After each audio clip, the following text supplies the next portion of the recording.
Attendez, avant que je ne vous laisse sortir aujourd'hui, vous devez absolument savoir ce qui arrive sur la France dans les prochaines 72 heures. Ce que je vais vous révéler maintenant pourrait vous sauver la vie, protéger votre maison et épargner à votre famille des conséquences dramatiques. Restez avec moi, car dans 30 secondes, je vais vous dire exactement quand cette tempête catastrophique frappera votre ville.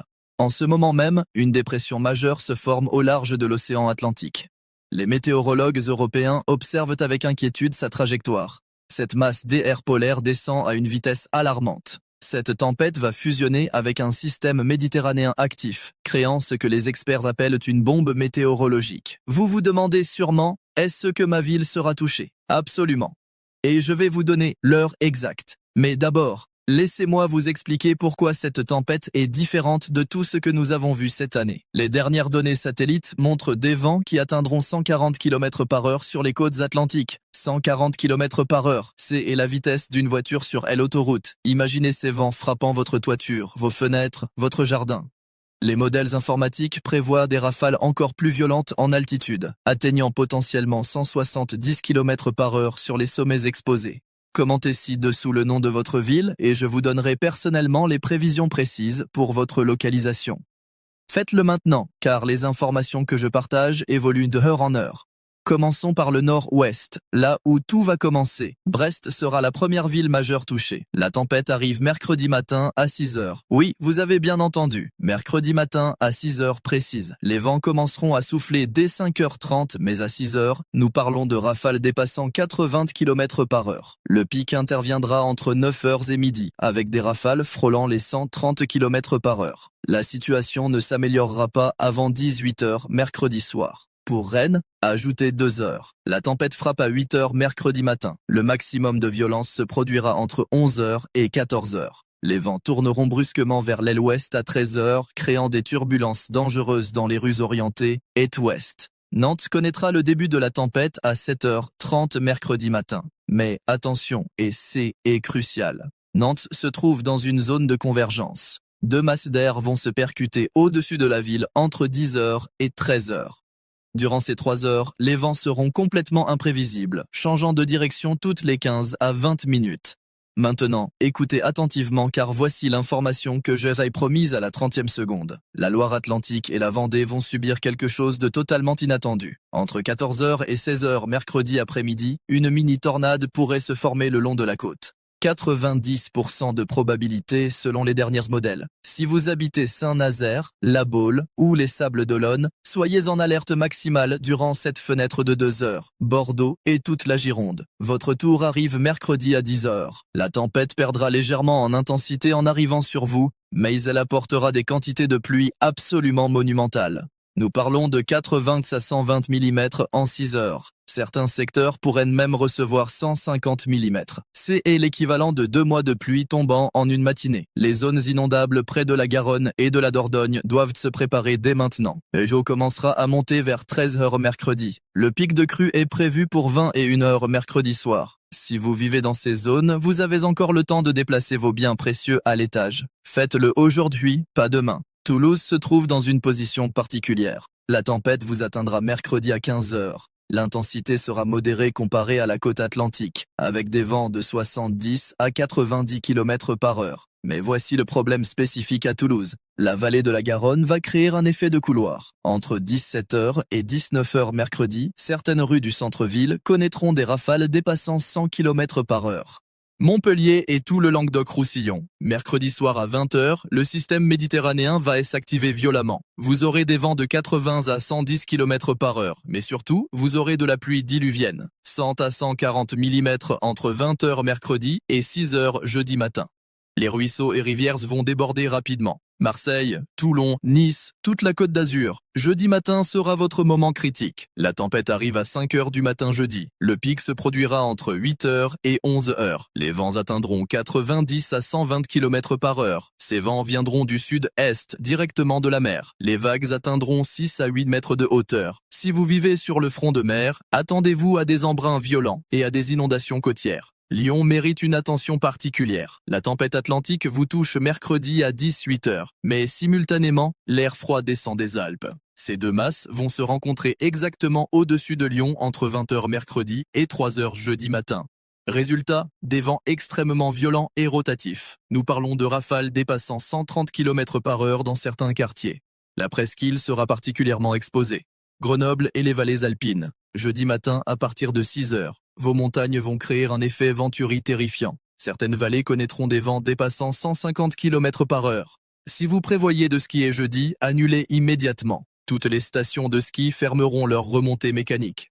Strasbourg est tout à l'est de la France. Vous aurez un répit jusqu'à jeudi après-midi. La tempête vous atteint à 15 heures jeudi. L'intensité sera moindre, entre 60 et 80 km par heure, mais vous aurez quelque chose de plus préoccupant. De la neige mêlée à de la pluie verglaçante. Entre 16 heures jeudi et minuit jeudi, les routes deviendront des patinoires. Lille, toute la région Hauts-de-France. Vous êtes dans une situation complexe. La tempête vous frappe mercredi à 13 heures. Le premier système arrive mercredi après-midi avec des vents de 90 à 110 km par heure. Ça se calme vers 20 heures mercredi. Puis, attention, un deuxième système arrive jeudi matin à 7 heures avec des vents encore plus violents, potentiellement 120 à 140 km par heure. Vous devez vous préparer à 2 vagues consécutives. Paris et toute l'île de France. Votre capitale va vivre des heures difficiles. La tempête commence mercredi à 15 heures. Les vents atteindront 80 à 100 km par heure en banlieue, mais dans Paris intramuros, nous prévoyons 100 à 130 km par heure entre 17 heures et 22 heures mercredi. Les immeubles haussmanniens vont créer des couloirs de vent. Certaines avenues comme les Champs-Élysées deviendront des tunnels aérodynamiques extrêmement dangereux. Le métro parisien pourrait suspendre certaines lignes aériennes dès 16 heures mercredi. Les aéroports Charles de Gaulle et Orly annuleront la majorité des vols entre 15 heures mercredi et 6 heures jeudi.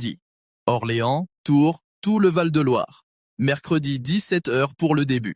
Le pic intervient entre 20 heures mercredi et 1 heure jeudi matin. 90 à 115 km par heure. La Loire va monter significativement. Dijon et toute la Bourgogne. Jeudi matin, 9 heures. Pic entre midi et 17 heures jeudi. 75 à 95 km par heure. Clermont-Ferrand et le Massif central. Jeudi 10 heures. Dans les vallées, attendez-vous à 70 à 90 km par heure. Sur les hauteurs, le Puy-de-Dôme notamment, nous parlons de 140 à 160 km par heure. Limoges et tout le Limousin, mercredi 20 heures. 85 à 110 km par heure. Pluies intenses. 80 à 100 mm entre 20 heures mercredi et 6 heures jeudi. Perpignan et les Pyrénées-Orientales. Jeudi matin 6 heures. Les Pyrénées vont bloquer une partie de la tempête, créant un effet de fouenne. Vous aurez des vents violents, 100 à 130 km par heure, mais secs et chauds. Le danger maximal se situe entre 9 heures et 15 heures jeudi. Ajaccio, Bastia, toute la Corse. Jeudi après-midi 15 heures pour la Corse du Sud, 17 heures pour la Haute-Corse. Les vents marins atteindront 100 à 130 km par heure. Les liaisons maritimes seront suspendues dès mercredi soir. Maintenant, parlons de ce que vous devez faire concrètement. Ces informations ne servent à rien si vous ne passez pas à l'action immédiatement. Première action, sécuriser tout ce qui peut s'envoler. Table de jardin, chaises, pots de fleurs, parasols, trampoline, abri de jardin mal fixé. Tout doit être rentré ou solidement attaché. À 100 km par heure, une simple chaise de jardin devient un projectile mortel.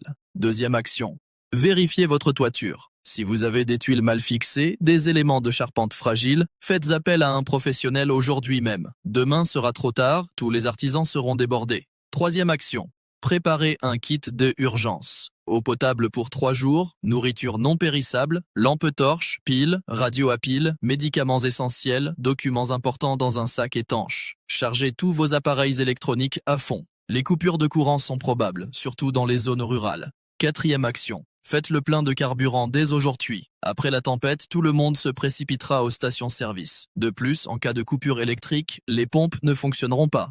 Cinquième action. Retirez du liquide. Les distributeurs automatiques et les terminaux de paiement peuvent ne plus fonctionner en cas de panne électrique prolongée. Les personnes âgées, les personnes à mobilité réduite, les personnes isolées, assurez-vous qu'elles ont tout ce dont elles ont besoin. Passez les voir ou appelez-les. Vérifiez qu'elles peuvent vous joindre facilement si problème. Si vous avez des animaux, rentrez-les absolument. Ne laissez aucun animal dehors pendant la tempête. Préparez un espace sécurisé pour eux à l'intérieur. Pendant la tempête elle-même, règles absolues. Restez à l'intérieur. Ne sortez sous aucun prétexte sauf urgence vitale. Éloignez-vous des fenêtres. Si une fenêtre se brise, les éclats de verre peuvent tuer. Fermez les volets si vous en avez. Débranchez les appareils électriques sensibles pour pour éviter les dommages en cas de surtension. Si vous devez absolument conduire, réduisez votre vitesse de moitié, tenez fermement le volant à deux mains, méfiez-vous des rafales latérales notamment sur les ponts, doublez la distance de sécurité, allumez vos feux même en plein jour. Évitez absolument les bords de mer, les parcs et forêts où les arbres peuvent tomber, les zones inondables près des cours d'eau, les parkings souterrains dans les zones à risque d'inondation. Après la tempête, ne touchez jamais une ligne électrique tombée, même si elle semble inactive. Photographiez tous les dégâts pour votre assurance avant de commencer le nettoyage. Appelez votre assurance dans les 5 jours suivant les dégâts. Méfiez-vous des faux artisans qui surgissent après chaque catastrophe naturelle. Voici maintenant quelque chose que peu de gens savent. Cette tempête n'est que le début. Les modèles météorologiques à long terme montrent un mois de février exceptionnellement agité. Après cette première tempête qui se termine vendredi, nous aurons un répit de 4 jours. Mais mardi prochain, le 10 février, un nouveau système dépressionnaire encore plus puissant pourrait se former. Si ce scénario se confirme, nous parlons d'une tempête potentiellement encore plus violente que celle qui arrive. Abonnez-vous à cette chaîne et activez les notifications. Je publierai des mises à jour quotidiennes. Les prévisions météorologiques évoluent constamment. Ce que je vous dis maintenant pourrait changer dans 6 heures. Je surveille les modèles en temps réel et je vous informerai de tout changement significatif. Les services de l'État se préparent. Les préfectures placent progressivement les départements en vigilance orange puis rouge. Les pompiers et les services d'urgence sont en alerte maximale. La sécurité civile prépositionne des équipes de secours dans les zones les plus exposées. Cela montre la gravité de la situation. Les dernières 72 heures avant une tempête sont cruciales. C'est maintenant que vous devez agir, pas dans 24 heures quand les supermarchés seront dévalisés et les artisans débordés. Rappelez-vous ces 3 chiffres clés. Mercredi 6 heures pour le début sur la côte atlantique, 140 km/h pour les rafales maximales, 72 heures de perturbation au total à travers toute la France. Je veux insister sur un point crucial que beaucoup négligent.